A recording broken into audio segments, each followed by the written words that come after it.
大家好，欢迎来到明星新闻中国渠道。本期视频内容均基于真实资料整理，力求客观呈现。视频画面未使用爱生成，仅封面由 Canva 制作。我们始终希望通过内容传递温暖与正能量，陪伴大家感受更积极的生活。低调拍戏15年，赵丽颖登新闻联播，这才是顶流该有的样子。谁能想到，默默在演艺圈深耕了15年的赵丽颖，居然以国家文化输出功臣的身份登上了新闻联播。这个消息一经发布，瞬间引发了全网的热议，相关话题的热搜接连爆棚。这位从龙套丫鬟一路拼搏，最终成为收视女王的85花演员，再次用她那份低调的努力，演绎了一个闷声干大事的传奇故事。与那些花哨的营销手段和哗众取宠的炒作不同，赵丽颖的出圈之路从来没有依赖过外界的热炒，而是依托她一部部出色的作品。她从跑龙套的小配角起步，到如今成为国产剧的领军人物，她的逆袭过程堪称是娱乐圈最励志的典范。回顾早年间，她在各大剧组中常常饰演不起眼的小角色，那些丫鬟宫女的形象无数次出现在镜头里。7年配角生涯，尽管无人关注，她依旧没有放弃。她默默地打磨自己的演技，把每一个小角色都演得尽善尽美。直到陆贞传奇一炮而红，她凭借着陆贞这个坚韧聪慧的角色，迅速脱颖而出，打破了观众对她的固有印象，从此迈入了收视女王的行列。赵丽颖真正走向国际，成为文化名片的关键，正是在于她主演的那一部部经典国产剧。花千骨、知否知否应是绿肥红瘦等作品，不仅在国内引发热潮，更在海外掀起了追剧的狂潮，彻底征服了全球观众。为了追剧，甚至有外国网友开始自学中文，期望能够更加贴近原版的剧情。她在剧中的盛明兰温婉而通透，隐忍而聪慧，获得了外媒的高度评价，甚至被誉为东方版赫本，成为海外观众心中最具代表性的东方女性形象。这些作品的海外影响力已经突破了地理的界限，东南亚地区的收视屡屡打破纪录， Netflix 等国际平台争先恐后的购买版权，而韩国甚至想要翻拍《知否》，结果却遭到海外网友的强烈抵制，担心会毁掉这部经典。一部部作品，一个个栩栩如生的角色，赵丽颖无疑成为了中国故事的最佳代言人，带领国产剧走出国门，走向世界。赵丽颖的演技一直都不依赖外在的包装，而是凭借她扎实的实力打动观众。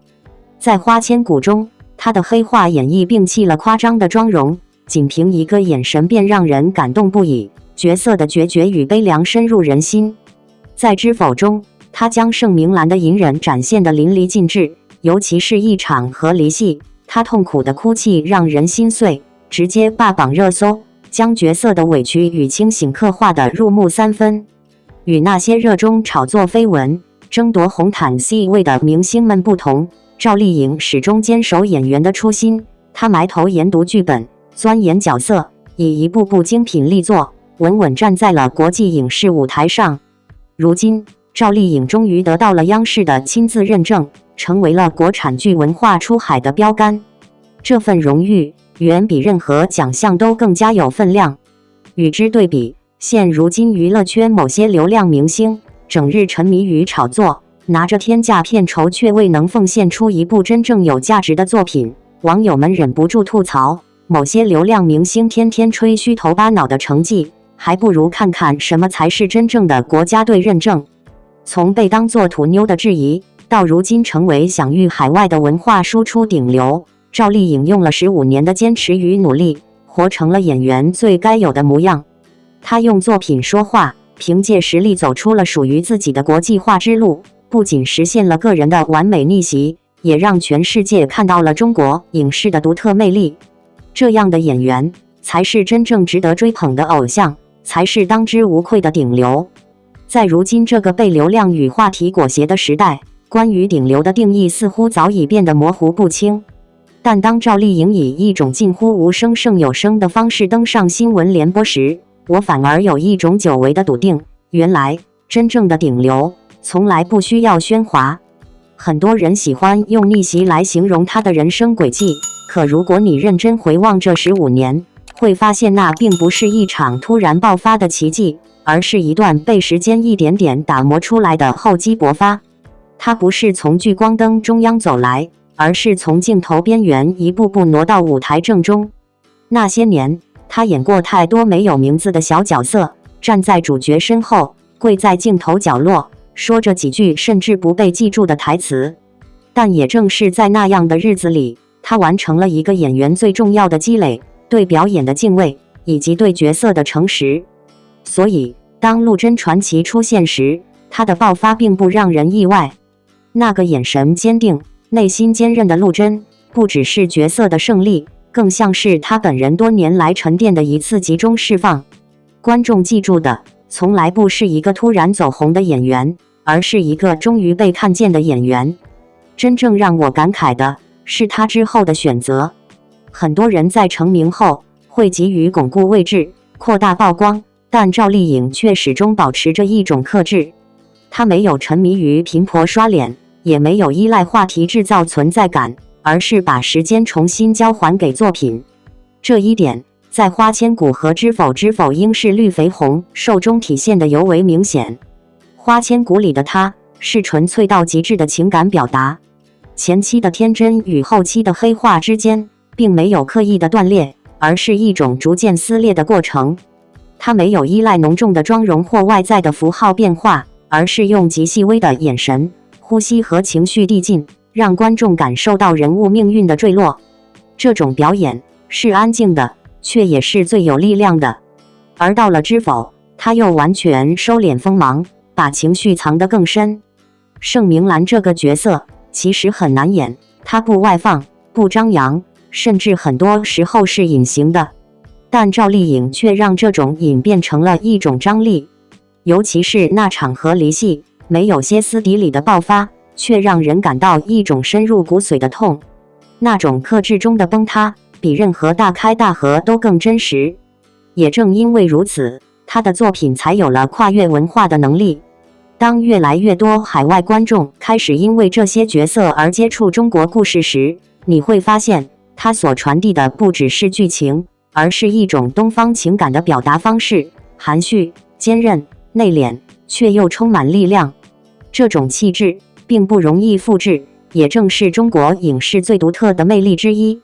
所以，当他以文化输出代表的身份被更高层面认可时，这份荣誉其实来得水到渠成。它不是某一次营销的成果，而是无数个角色叠加后的自然结果。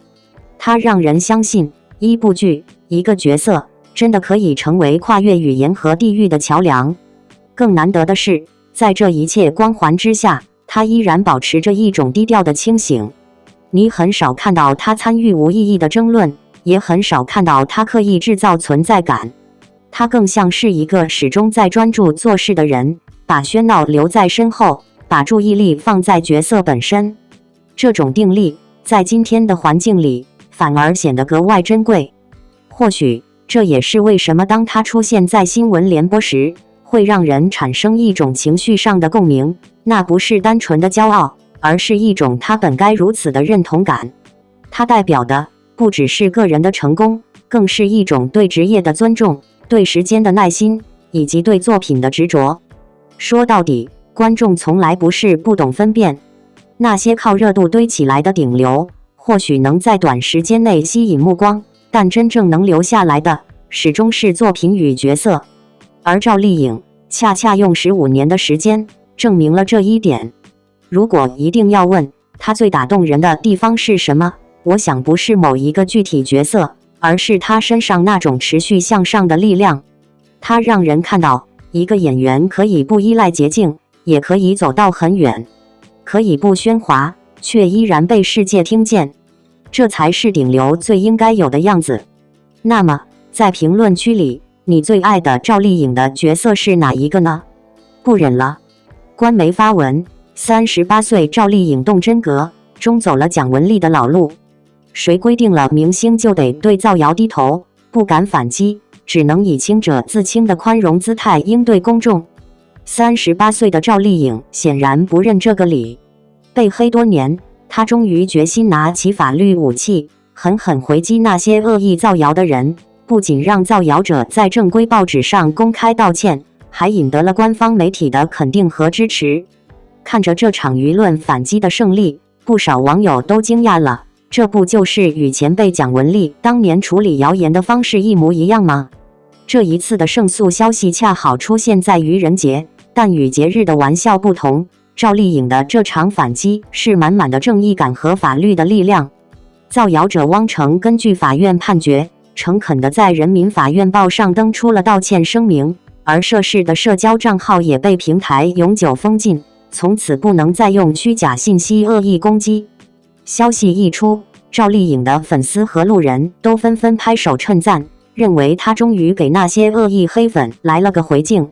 虽然这不是赵丽颖第一次用法律手段维护自己，但这一次却是最引人注目的。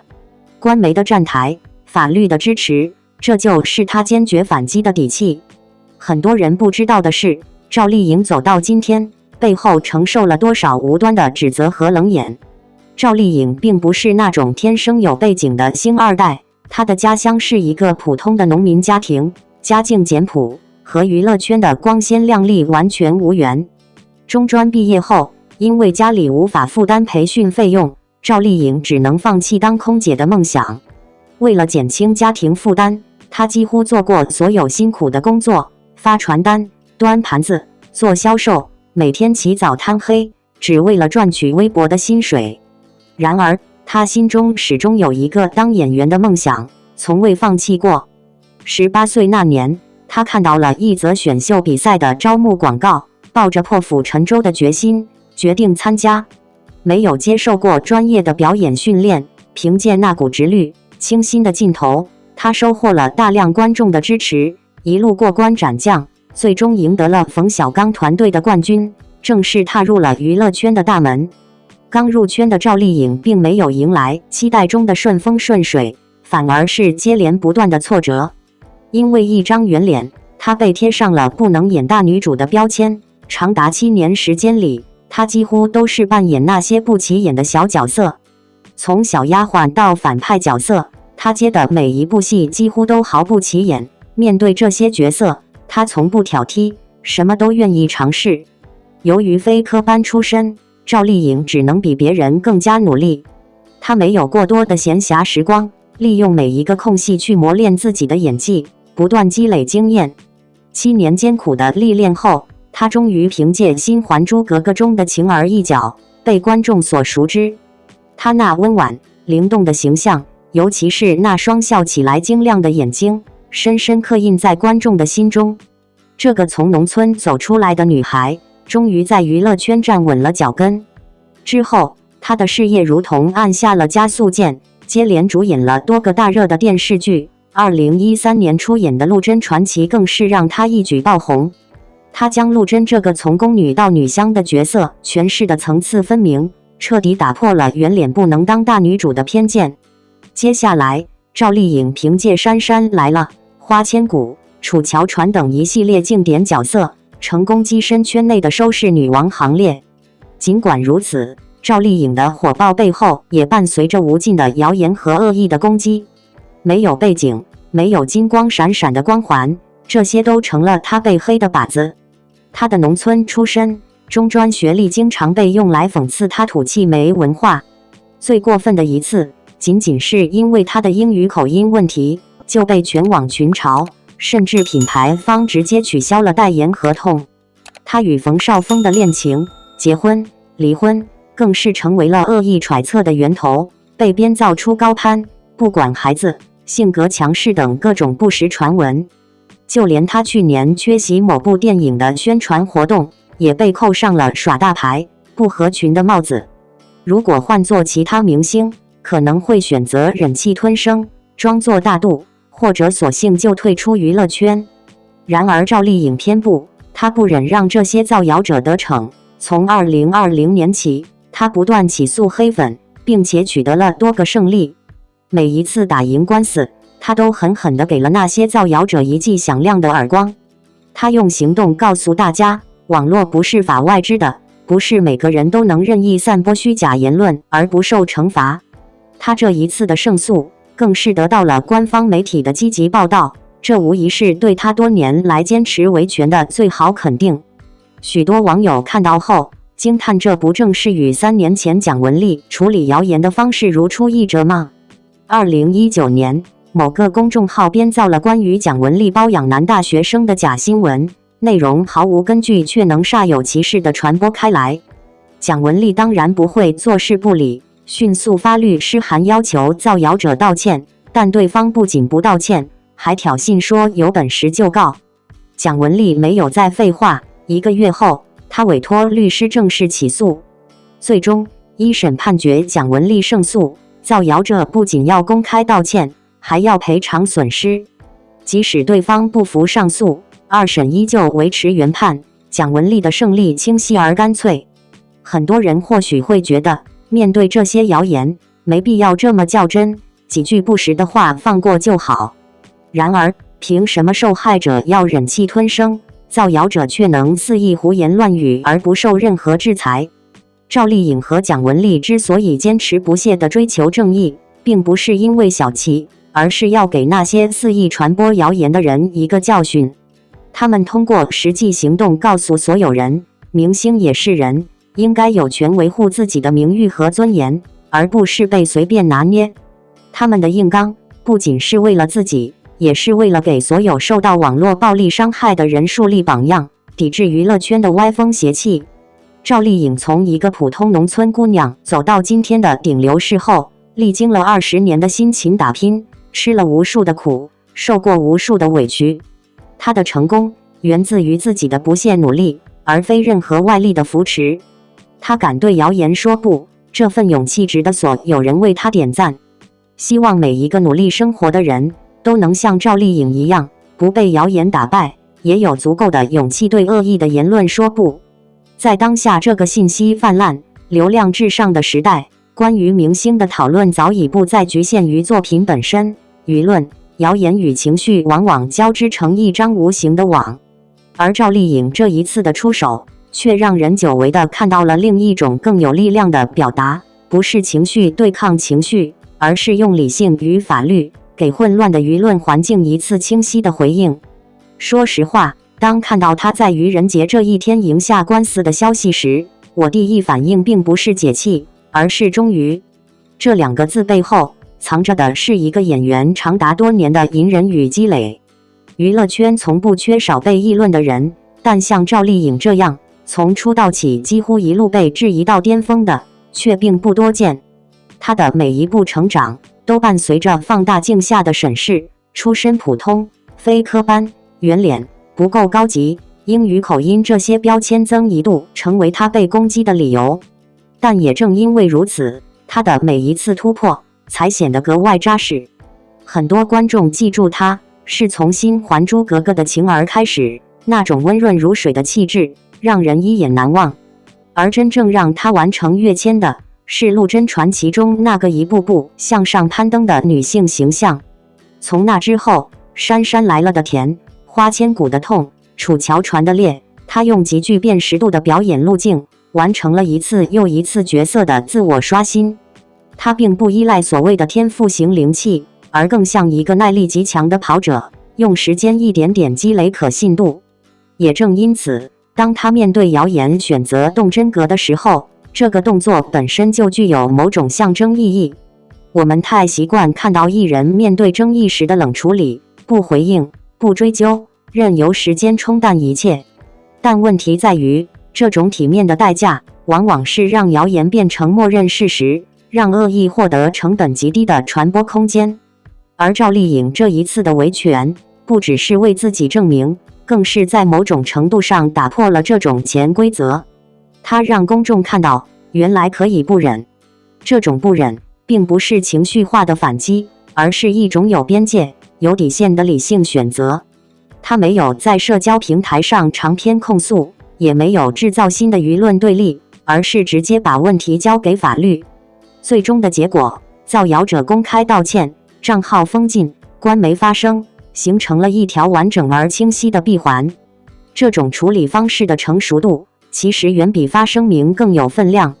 也难怪很多人会联想到蒋雯丽当年的维权案例，那同样是一场干净利落的胜诉，用法律给谣言画下句号。两位演员在不同阶段、不同语境下做出了相似的选择，这背后其实反映的是一件事：当行业逐渐成熟，规则也必须被重新确立。而赵丽颖的特别之处在于，她的硬气并不是凭空而来，而是建立在她漫长的个人经历之上。从农村女孩到跑龙套的新人，再到如今的顶流演员，她几乎走完了一条最慢热的成长路径。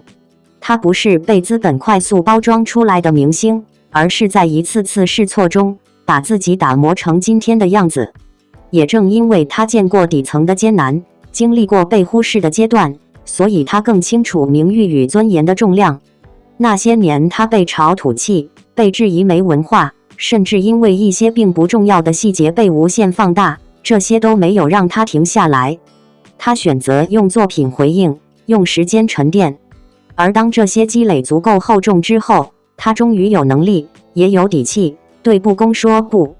这其实是一个非常动人的转变，从证明自己到保护自己。很多人喜欢用励志来形容赵丽颖的故事，但在我看来，它更像是一种现实主义样本。她的成功并不梦幻，甚至有些笨拙，没有捷径，只有重复的努力；没有光环，只有一步步积累的信任感。也正因为如此，当她站出来维权时，那种力量才显得格外真实。她不是在教训谁，而是在提醒一件被忽略很久的事：表达是有代价的，言论是有边界的。对于观众来说，这样的赵丽颖其实比任何一个角色都更有说服力。她不再只是荧幕上的人物，而是一个在现实中同样清醒、坚定的人。她的选择也许不会立刻改变整个环境，但至少提供了一种新的可能。当面对恶意时，可以不再沉默。某种意义上，这比任何一部爆款剧都更重要，因为作品塑造的是角色，而行动定义的是人。所以，当我们再回看这次事件，与其说是一次反击成功，不如说是一次位置确认。赵丽颖已经不再只是那个需要被认可的演员，而是一个能够主动设定规则的人。她用20年的时间走到这个位置，也用一次干脆的胜诉告诉所有人，温柔可以是她的底色，但锋芒同样也是她的选择。赵丽颖出手让人当老赖后，虞书欣也不忍了，有人已赔3万。互联网可不是法外之的，这句话最近在娱乐圈维权事件中被诠释得淋漓尽致。之前，赵丽颖面对造谣抹黑的人毫不退让，把拒不赔偿者申请强制执行，直接让其成为限制高消费的老赖。这件事无论圈内圈外，都让人看得痛快。没想到，这股硬气维权的风，很快也吹到了虞书欣身上。不久前，有媒体爆出消息，虞书欣近期新增了2则开庭公告，一则是与公司相关的肖像权纠纷，另一则是针对造谣者的名誉权官司。2起案件均排定在4月开庭，这才让不少网友意识到，平时看起来低调柔软的虞书欣，其实根本不是任人欺负的性子。事实上，这也不是他第一次挺身维护自身权益了。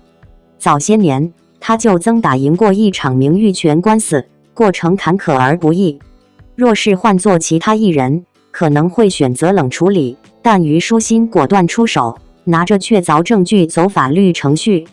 这场官司拖了近2年，最终清白得以还原。法院认定对方的言论毫无依据，判决赔偿3万元，并公开登报道歉。那些恶意泼脏水的人，不仅编造他引导粉丝网暴的谣言，最后还赔钱道歉，可谓自食其果，谁看了不说一句活该。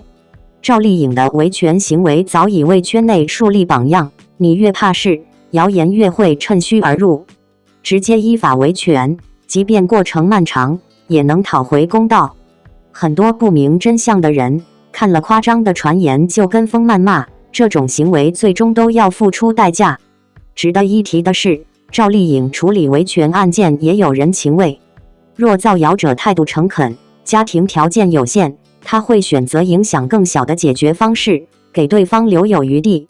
但对于那种死鸭子嘴硬，判决下来了仍拒不赔偿的人，他绝不会心软。曾有造谣者被判赔8万元却赖账，赵丽颖直接申请强制执行，将其变成失信被执行人，限制高消费，以后连高铁、飞机都坐不了，真正成了人们口中的老赖。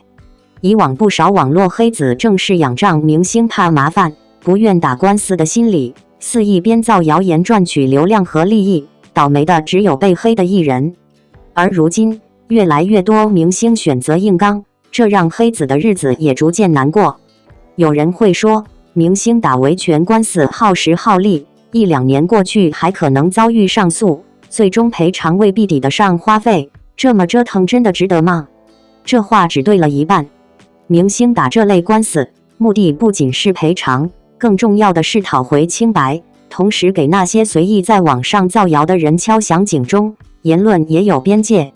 很多人被清者自清这句话误导，以为被造谣不用管，时间会让真相显现。然而谣言的传播速度远比真相快，待真相揭晓时，伤害已造成，留下的负面印象难以消除。现在越来越多明星宁愿花时间、花精力打官司，也不愿吃哑巴亏。这不仅是为自己，也是为了整顿网络环境，让公众养成谨言慎行的习惯。虞书欣这2年一直低调，很少公开回应负面传言，但这次连续2起案件开庭，明显表明他已经不愿再被无端污蔑。坦白说，谁天天被人编造谣言，忍得了多久呢？普通网友也需谨慎，不要跟风营销号或黑粉带节奏，看到未经证实的消息先别急着骂。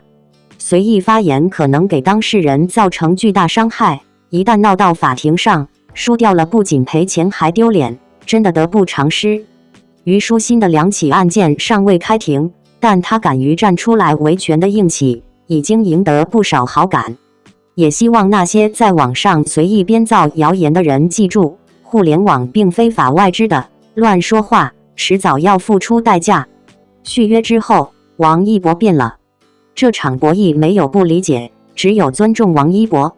续约之后，王一博仿佛换了一个人。这场漫长的博弈，最终没有谁能算得上完全理解，只有尊重2字。成年人的谈判，难道不正是砝码叠加、博弈权衡的过程吗？这10个月的舆论拉锯，犹如算盘珠子一颗颗敲打着，最终续约2个字敲定了结局。然而，条件已经发生了微妙的变化。乐华娱乐在公告中使用了这样的措辞：最新的合同续签，不仅延续了王先生与公司之间的长期合作关系，更是为其未来职业发展提供了更加紧密的协同合作。这更加协同4个字，便是这场博弈的核心所在。最终，我们可以看到的是，每一方都有自己的筹码，大家坐下来谈，一起权衡，寻找到一个最符合双方利益的平衡点。从来没有无缘无故的妥协，也没有毫无意义的争斗。左右一切的，始终不是情绪和感性，而是筹码的博弈。就在乐华娱乐发布续约消息的那一天，王一博悄然修改了微博昵称，将原本的 UNIQ 王一博变为王一博 YIBO， 删除了出道至今10年的组合前缀，取而代之的是与个人代表作紧密相连的探索心境。这一小小的改动，仿佛让人看到了一场暂时性结局的背后暗潮汹冲。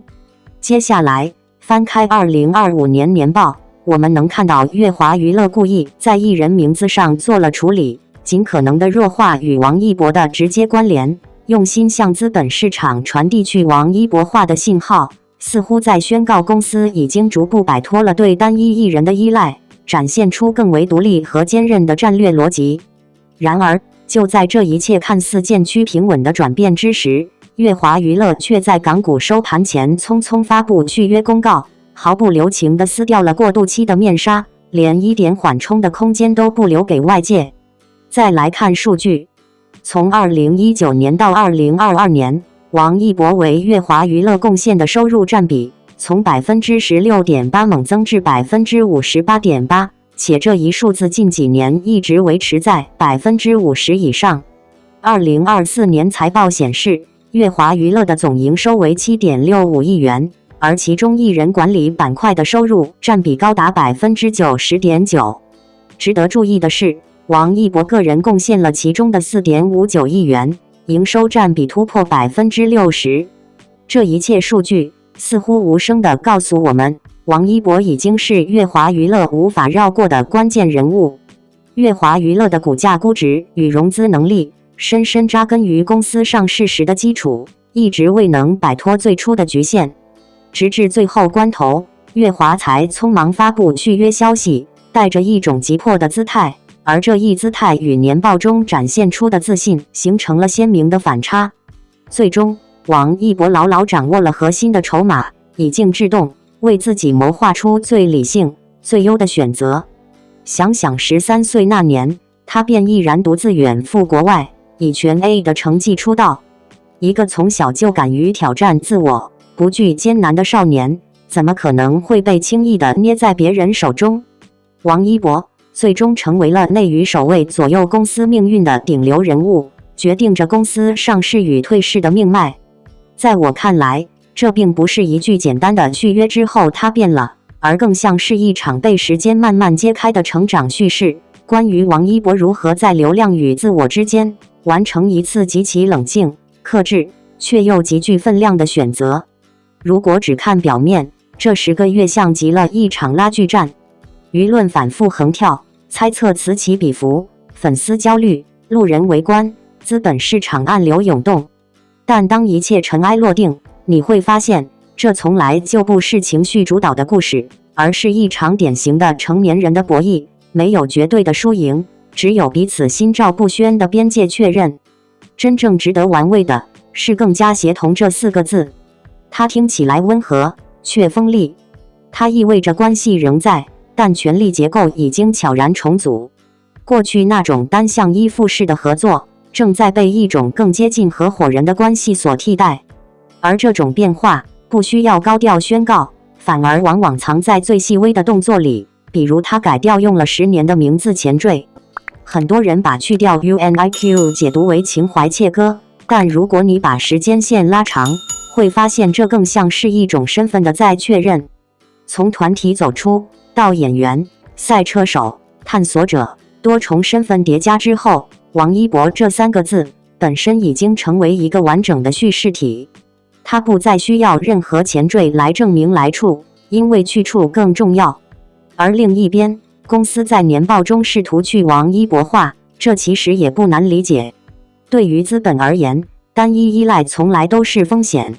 一个艺人贡献超过 60% 的营收，这既是荣耀，也是隐忧。所以他们努力讲一个我们可以不依赖他的故事。可现实是，数据不会说谎。当一个人的存在已经直接影响一家公司的估值逻辑、融资能力，甚至资本市场的信心，那他就不再只是一人，而是变量，是杠杆，是可以左右天平倾斜方向的那一枚关键砝码。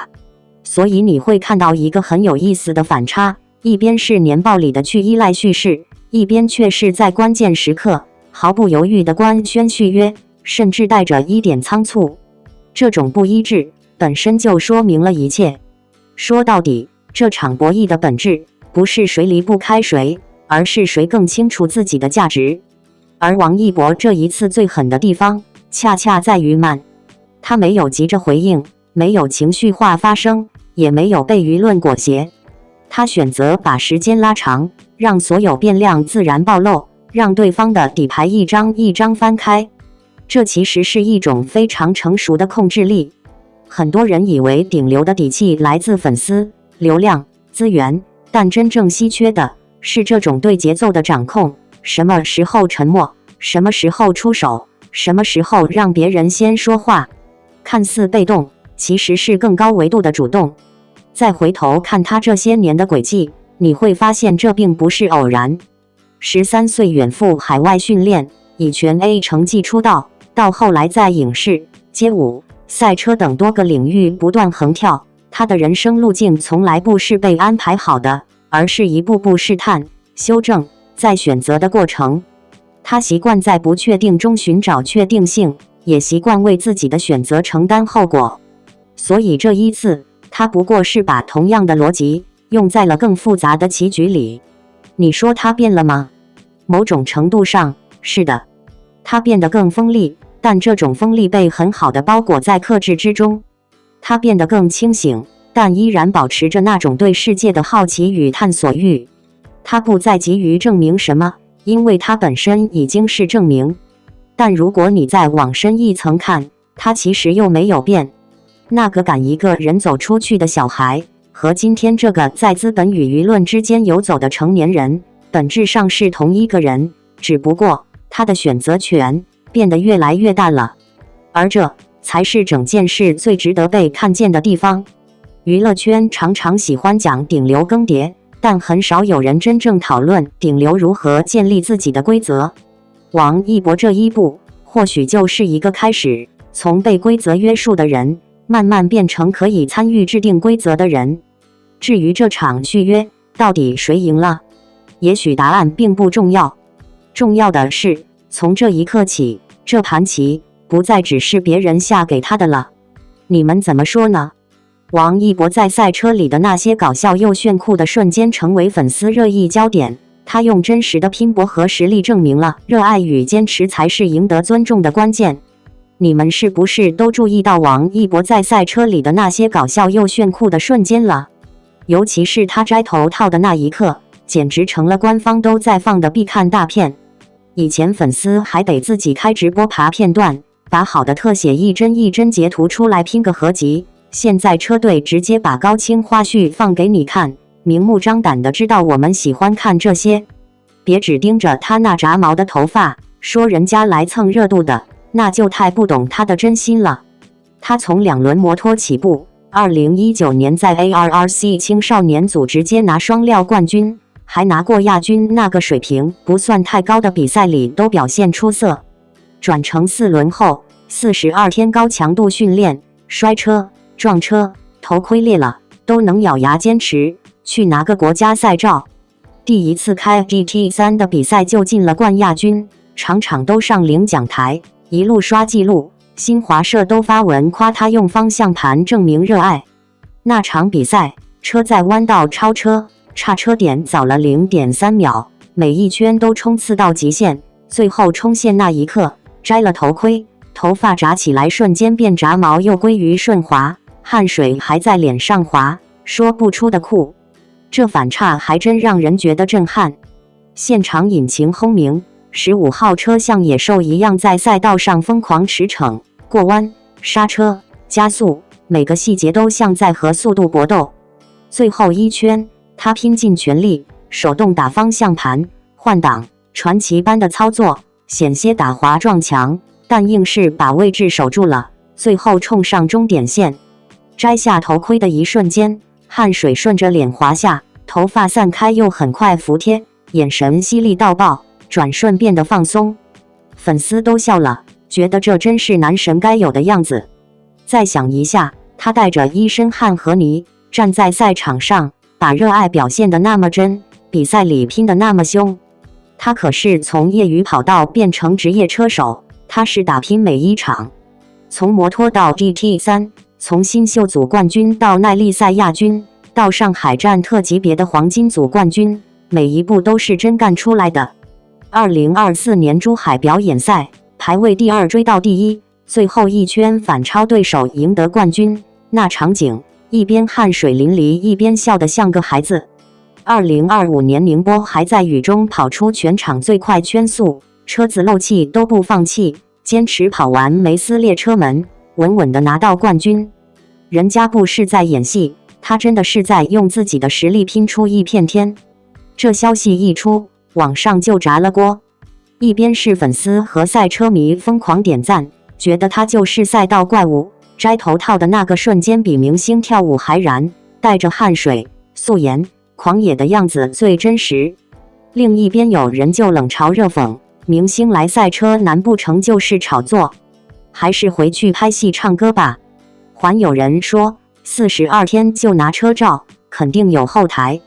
可用事实说话，他一路摔下来，头盔裂了还坚持开，圈速刷了2秒多，这是汗水和拼搏的结晶。车队工程师都说他抗压能力超强，进步飞快。解说员也说别喝彩，真正的赛车手就是这样。双引号，讲到底，他的厉害在于他把赛道当第二个舞台，不是来凑热闹的。从摩托到 GT3， 从新秀到冠军，全都是自己打拼出来的。2024年珠海极限赛，和搭档方俊宇一起拼的那场翻盘，最后赢得冠军，他的表情真是满满的喜悦。2025年玉天赛，他在施华赛道上还跑出全场最快速圈，尽管轮胎漏气也坚持完赛。这种坚持不是喊出来的，是用血和汗流出来的。而且官方都偏爱放高清照、花絮，显然知道这不只是帅气，而是真实力加热爱才造就的火花。有人在议论明星赛车是不是都在炒作，但看看他的经历，能在这么短时间从新手变得这个水平，没后台，没靠关系，是真跑出来的。不断摔车，不断训练，圈速提升，技术飞跃，那留言都算不上。新华社那句用方向盘证明热爱，其实就是在讲他这个训练拼搏的精神。不管怎么说，他在赛道上的表现让人看得心服口服。他这一路走来，每一次冲刺都像是证明自己。舞台、荧幕、赛道都是他的战场。粉丝不仅喜欢他帅，更喜欢他脚踏实地拼搏的样子。现场看完热血沸腾，回头还能看到有人在说小伙子真牛逼。他的未来还长，比赛也会更激烈，但只要他保持这份热爱和坚持，就能一直走下去。我倒是觉得这个跨界的事儿真不是炒作那么简单。王一博在赛车场上代表的不只是娱乐圈的一股清流，更是用实力告诉大家，只要热爱、肯努力，没有做不到的事。未来的路还得看他是继续用速度证明自己，还是在赛道上留下更多精彩瞬间，谁都猜不到。但我相信，只要他还在，就一定会不停地追求极限。这才是真正的男人，拼劲十足，不怕摔倒，也敢一直拼下去。如果说有什么瞬间能让人彻底理解王一博为什么值得被反复讨论，那一定不是舞台上的灯光，而是赛道上那一刻摘下头盔的瞬间。那不是摆拍的帅，而是一种带着温度的真实。很多人第一次被击中，恰恰就是你提到的那个画面。比赛结束，他一把摘下头套，头发被汗水和高温压得乱七八糟，下一秒却又迅速恢复平静。那种略带狼狈却锋利的状态，比任何精修镜头都更有冲击力。说实话，这种反差感在当下的娱乐环境里太稀缺了，因为那一刻没有人设，只有一个刚刚从极限状态中退出来的赛车手。而真正让人服气的，从来不是这一秒的帅，而是这背后那一整条不太被轻易看到的路。从2轮到4轮，从最初接触赛车到正式踏进 GT3 赛场，王一博走的不是体验式跨界，而是一条典型的职业化路径。2019年在 ARRC 拿下双料冠军，这个起点已经说明他不是玩票性质。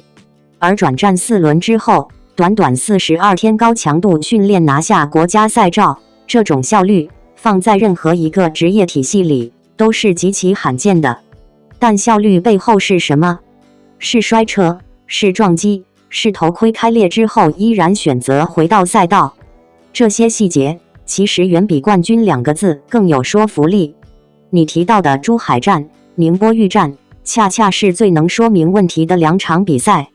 一个是在最后一圈完成反超，一个是在轮胎漏气的情况下坚持跑完全程并刷出最快圈速。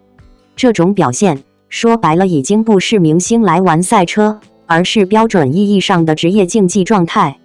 尤其是豫站，赛车圈有一句话：干的拼技术，玉的拼命。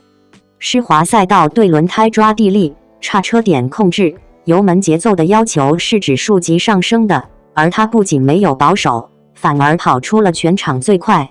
这种选择本身就带着一种近乎偏执的自我证明意味。也正因为如此，那些炒作轮其实站不住脚。真正的炒作不需要冒风险，但赛车是一个容错率极低的领域，一个判断失误，轻则退赛，重则受伤。在这样的环境里，如果没有足够的热爱，是撑不过那42天训练，更撑不过一场又一场极限对抗的。所以你会发现一个很有意思的变化。最开始大家是因为明星开赛车来看热闹，后来却慢慢变成把他当赛车手来看。这中间的转变不是营销能完成的，而是一次次圈速、一场场比赛堆出来的信任。甚至连官方镜头的态度也在变。过去是粉丝自己剪辑、逐帧截图，现在是车队主动放高清花絮，把摘头盔、赛后状态这些非精致时刻直接端出来。为什么？因为这些画面本身就有价值，它们不只是好看，而是有说服力，一种关于真实竞技的说服力。而我个人最看重的一点是王一博对第二舞台的态度。很多跨界者会把新领域当作标签，用来丰富履历，但他更像是把赛道当成一个重新开始的地方。在这里，没有过去的光环，只有成绩单。你跑得快，才有话语权；你不够快，就只能继续练。这种归零的能力，其实比天赋更难得。也正因为如此，他在赛道上的那种拼劲，会显得格外纯粹。不是为了证明给谁看，而是为了对得起自己对速度的执念。所以回到最开始那个画面，为什么大家会反复看他摘头盔？因为那一刻把所有东西都串起来了：汗水、疲惫、风险、专注，还有一种完成极限挑战之后短暂的松弛。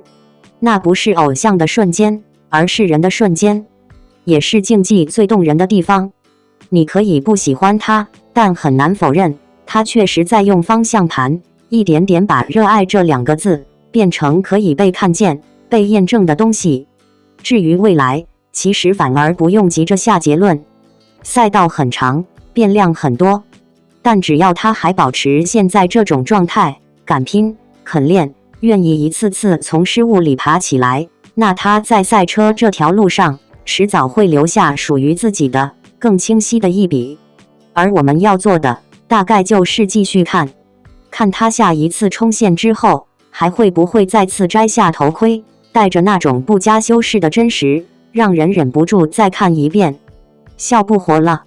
王一博杀封代拍圈，公认最难拍艺人，背影就算 KPI 还不用退款。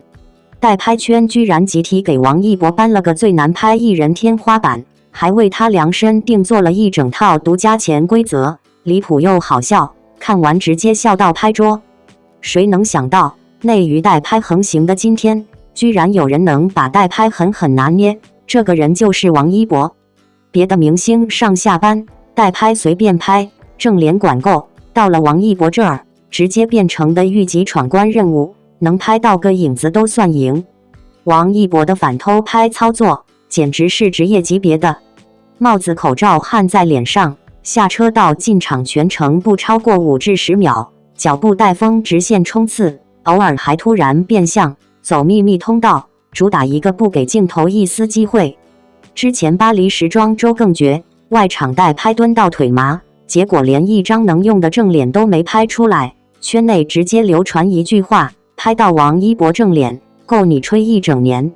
最魔幻的是，粉丝对物料的包容度高到离谱，不管是糊到马赛克的局部，晃到模糊的背影，大家全都照单全收，直接逼得代拍圈放弃挣扎，诞生了史上最宽松达标规则，能对上焦就算胜利。更炸裂的还在后面，代拍圈直接为王一博改了行规，正常代拍没拍到正脸是要全额退款的，但到王一博这儿直接失效，哪怕只拍到一个背影，半个侧影，甚至一个一角，代拍都不用退钱。这可是圈内余独一份的待遇，所有代拍默默遵守，毫无怨言。圈内还诞生了一个专属梗叫大赦天下，专门用来形容王一博难得正常走大路，没躲镜头的时刻。只要这情况一出现，代拍们堪比过年，激动到疯狂按快门，简直不要太好笑。其实大家都懂，王一博不是故意难拍，而是真的不想被打扰。他一直挂在嘴边的就是离作品近一点，离生活远一点。那些超快的脚步，严实的遮挡，全是他在认真守护自己的私人空间。粉丝也超级默契，不追丝，不路透，一起把边界感拉满，反而让这份喜欢更长久。更牛的是，越是有边界感，他的人气越猛。时装周香奈儿加 LV 加罗意威三奢代言傍身，打破行业规则。赛车比赛 4.6 万张票秒空，直接带动3000万产值，顶流实力藏都藏不住。还有粉丝搞笑脑洞，王一博自己摄影那么厉害，连香奈儿都认可他的作品，肯定是太懂镜头了，所以才会躲镜头。这波属实是降维打击了。尊重隐私，专注作品，这样清醒又有态度的王一博，真的太圈粉了。你被王一博的反代拍操作笑到了吗？你支持明星保护私人空间吗？快来评论哦，留言点赞，一起为这份清醒的边界感打 call。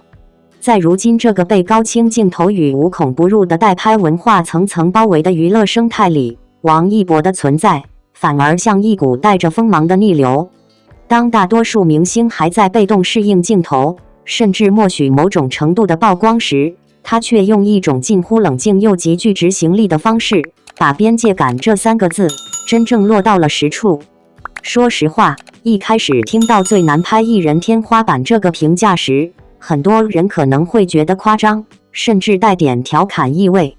但当你细细去看那些流传在圈内的真实细节，5秒内完成下车到入场，帽子口罩严丝合缝，路线随机切换，甚至临时改道，你会突然意识到，这根本不是什么难搞，而是一种高度自律与清醒选择的外化。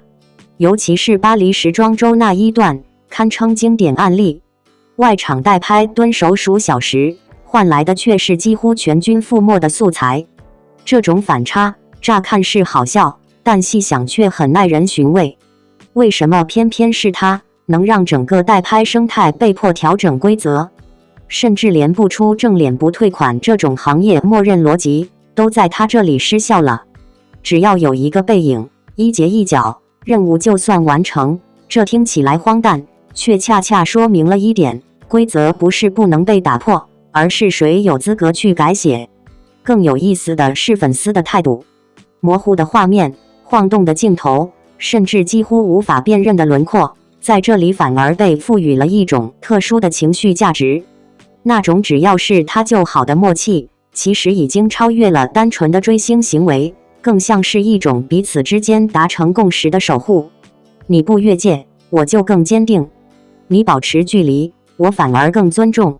这种关系在当下其实是稀缺的，因为太多人习惯了无限靠近，却忽略了适度远离本身也是一种珍贵的平衡。